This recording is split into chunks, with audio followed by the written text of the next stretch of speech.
Hey everybody, this is John for MTG Nexus, coming at you with a quick deck guide. This time for Goroyo's Vengeance Kragwick Cremator combo. This deck is... yes, it's something. So, there have been Goroyo's Vengeance decks that have existed in the modern format for quite some time. They fell off largely in the absence of Simian Spirit Guide, enabling a quick combo. Now, since Modern Horizons 2 and the addition of Asmo and Underworld Cookbook, there has existed a small sub-segment of the abilities to turn to Emrakul people still. More people prefer to go with Archon of Cruelty, as Solitude is a thing, and the fact that Persist has been printed, and Persist is a permanent reanimation spell, as opposed to Goroyo's Vengeance, which the creature is exiled at the end of turn. What this deck does is it kind of pairs the Asmo Shell with Goroyo's Vengeance with a card that primarily only ever saw in this weird Gruul or sometimes Naya Kragenwick Cremator World Spine Worm combo deck, where you try to get to the point where the last card in your hands were Kragwick Cremator and World Spine Worm and dome your opponent for 15 points out of nowhere. This deck kind of does that while also playing in with the Asmo Underworld Cookbook Urza Saga plan. So to break it down, you have the Asmo plan, which features Underworld Cookbook, enabling you to discard things, which works with the reanimation plan. And then you have Oval Chaser Daredevil, which allows you to effectively, for each copy of Underworld Cookbook, allow you to discard and negate a food every turn, and Oval Chaser Daredevil comes back to your hand.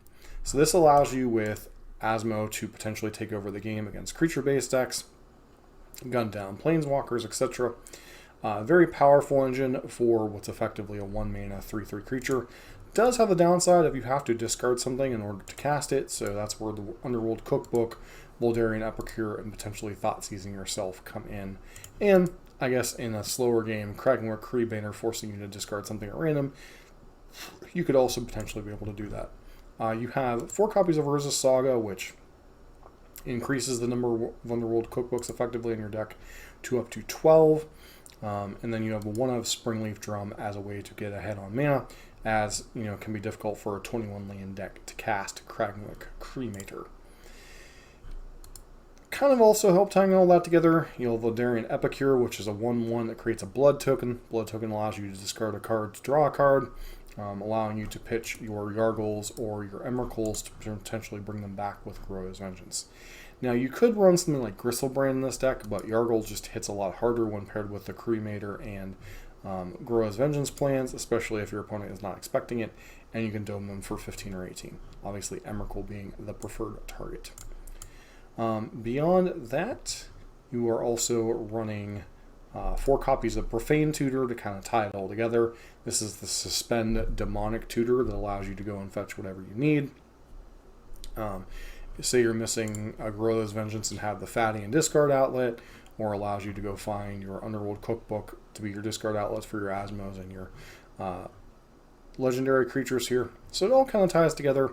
You are a little bit vulnerable to graveyard hate, obviously. Things like Leyline in the Void, Rest in Peace, one of random hit things like Nihil Spellbomb, Relic of Progenitus, Tormod's Crypt, those kind of things. They can kind of set back your plans, especially since you only have the 4 copies of Goroyo's. But you do have the backup plans of Asmo, Kragenwick Cremator, and 4 copies of Urza Saga, making construct tokens to beat your opponent down. Now, as far as the sideboard options, or as far as what else this deck does, you can get to 4 mana, cast Kragenwick Cremator, hope you have a Fatty in your hand, discard it, dome your opponent for 15 or 20, or 15 or 18, I should say, because it does equal the power of the creature you discard, so 15 or 18. Unfortunately, it is at random, but this deck does a pretty good job of emptying its hand through Underworld Cookbooks, other discard outlets, etc. The sideboard is a mixed mash of cards. You have 1 of Through the Breach. This could be many other different cards, but this is kind of your 5th Kragenwick Cremator as a way to put things into play and get around graveyard hate. 4 copies of Leyline in the Void against opposing graveyard decks. The Mirror Match, Esper Reanimator, Dredge, Living End, etc. Those are all decks that that card comes in quite nicely against. Nihil Spellbomb's a little bit more targeted. This can come in more against things like Murktide and such, in addition to the aforementioned decks. Pairs nicely with your Urza Saga, giving you another target. Haywire Might as a way to deal with Urza Saga decks, Hammer Time, etc. A little bit of interaction in that matchup, in addition to ways to target Graveyard Hate like Leyline and Rest in Peace. Pithing Needle shuts down random things, Planeswalkers, random hate cards, etc. Especially if your opponent's using activated artifact-based hate, you can potentially Pithing Needle whatever they're using. Pirate Spellbomb, great way for things like Sanctifier and back, etc. Otherwise, can be problematic. 2 copies of Fable. This is kind of like your backup game plan. Allows you to kind of have a grindier mid-range deck, more similar to something like Rakdos Scam, having that mid-range bridge card. And then 2 copies of Inquisition when you need a little bit more discard against counterspell decks, or against combo, and then Fatal Push when you need to slow your opponent's aggression down, decks like Burn, decks like Hammer Time, etc. Alright, sticking with the Asmo Goroyo's Vengeance decks now, there are a couple variants that are floating around that also use the Elementals, very similar to Esper Reanimator.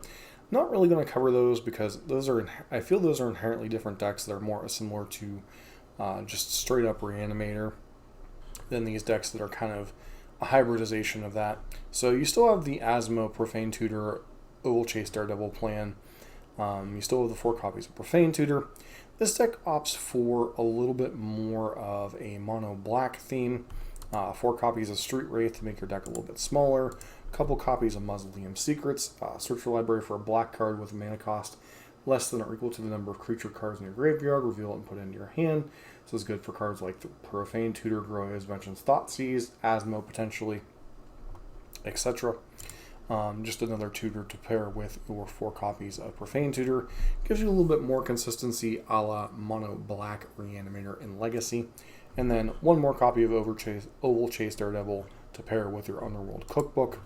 And you have a 1 of Haywire Might to pair with your a little bit of green mana to be able to blow up opponents' hate cards.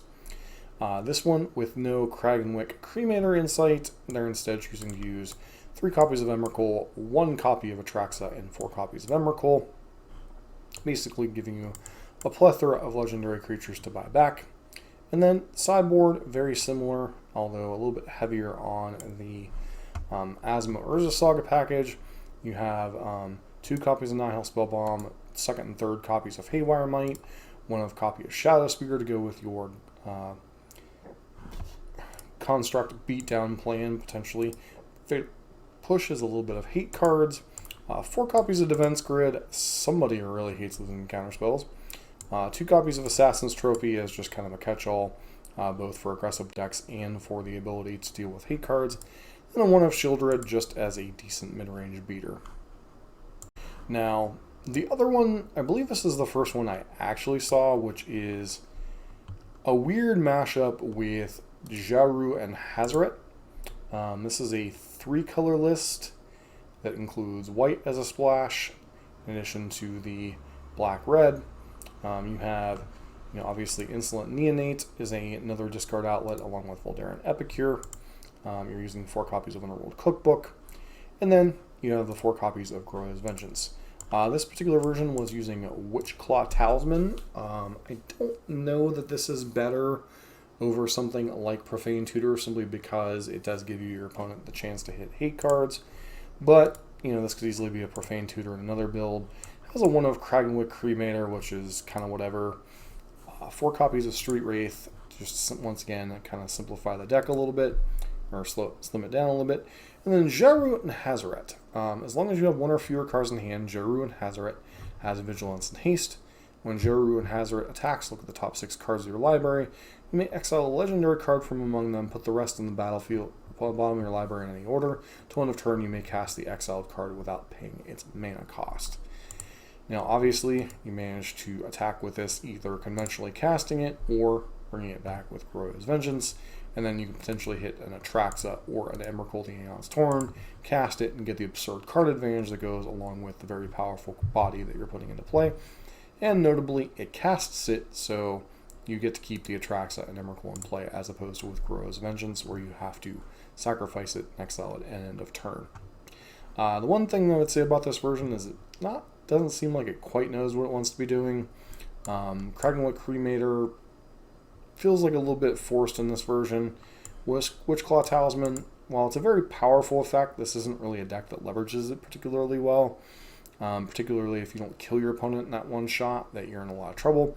Obviously, ideally you'd like to put a Goroyo and Hazoret into play, hit your opponent, exile an Emrakul, cast the Emrakul, then your opponent never gets another shot. But it is dangerous to give your opponent the ability to tutor up whatever hate cards they need. Sideboard, more copies of Kragenwood Cremator. I guess it's a sidestep plan, although something like Through the Breach or just hard casting your Goroyo and Hazoret seems like a better plan. Hallowed Moonlight, hate card primarily for a lot of different things. Good against Urza's Saga tokens, good against Living End, good against Rhinos, good against Creativity, etc. 2 copies of Terminate, more removal spells basically. Inquisition and Thoughtseize when you need a little bit of disruption, either poking a hole in your opponent's hate cards or against counterspells. And then finally, Pithing Needle and Spellbomb as you kind of round out your Urza's Saga token, or Urza's Saga sideboard plan. Now, as far as which version is superior, I would have to say that the version that we actually played in the video, or another video I guess I should say, feels a little bit better. I would maybe like to try out Goroyo and Hazoret in a Profane Tutor build, just simply being able to see how powerful that is. But the version that we played in the gameplay video felt pretty consistent, despite not winning any matches with it.